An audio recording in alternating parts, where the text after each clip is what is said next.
Perkenalkan, nama saya Agustina Korimi Warabai. Saya dari program studi ilmu pemerintahan.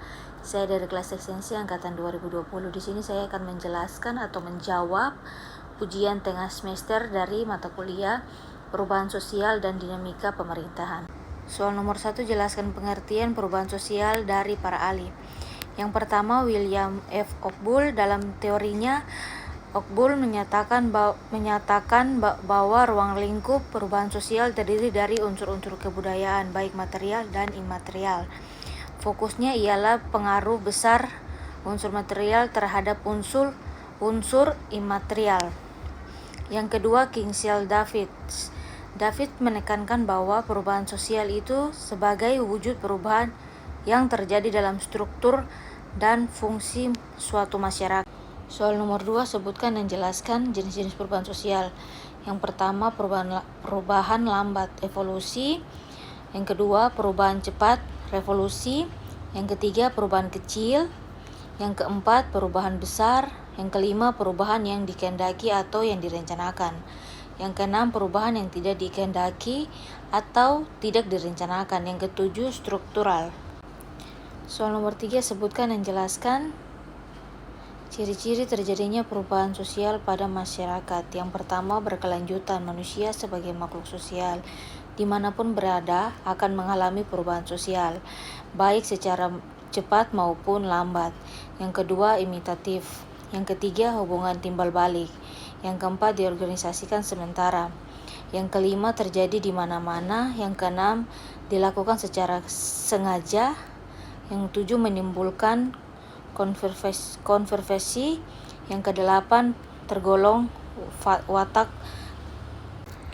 Soal nomor 4, sebutkan dan jelaskan perubahan sosial dari 4 pandangan. Yang pertama, klasis. Kedua, ekologium. Ketiga, konflik. Dan keempat, modernisasi.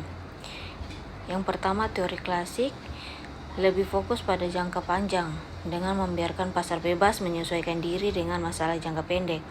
Mereka percaya masalah jangka pendek hanyalah goncangan sementara, pada akhirnya akan diselesaikan oleh pasar bebas dengan sendirinya. Yang kedua, ekologium diartikan sebagai suatu keadaan di mana interaksi yang terjadi di antara komponen-komponen yang ada di dalam aktivitas hidup umat manusia dapat berjalan secara harmoni dan berimbang juga, serta membiarkan dampak yang sigentif terhadap sejahtera umat manusia. Yang ketiga, teori konflik adalah teori yang memandang bahwa perubahan sosial tidak terjadi melalui proses penyesuaian nilai-nilai yang membawa perubahan, tetapi terjadi akibat adanya konflik yang menghasilkan kompromi-kompromi yang berbeda dengan kondisi semula. Yang keempat, teori modernisasi diartikan sebagai pandangan terhadap perubahan sosial budaya di lingkungan masyarakat yang berkaitan dengan perubahan kehidupan dari tradisional menuju modern. Soal nomor 5, kemukakan pendapat individu tentang perubahan sosial yang terjadi di lingkungan masing-masing. 5 tahap pertumbuhan masyarakat modern. Yang pertama, pakaian. Salah satu perubahan yang paling mungkin dilihat adalah pakaian. Gaya berpakaian pada zaman dulu berbeda dengan zaman sekarang.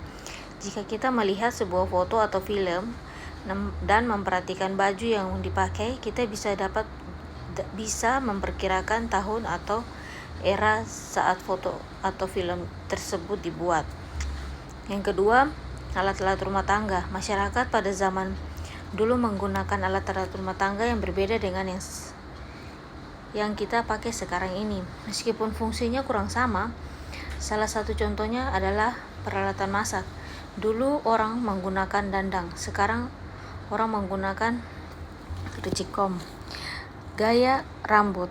Selain pakaian, rupanya penampilan fisik juga menjadi salah satu indikator perubahan sosial, salah satunya gaya rambut. Selain itu, riasan atau dandanan juga bisa menunjukkan suatu era atau masa dan perubahan seiring waktu. Yang keempat, mata pencarian. Mata pencarian atau pekerjaan juga menunjukkan perubahan sosial.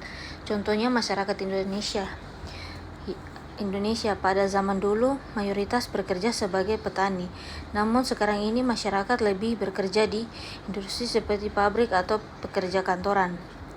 Yang kelima, sistem produksi. Sistem produksi berbicara tentang bagaimana suatu proses produksi dijalankan pada masa dan menggerakkan perekonomian. Pada zaman dahulu, laki-laki bekerja di luar sementara perempuan tinggal dalam rumah. Namun saat ini banyak juga perempuan yang bekerja di luar bersama laki-laki.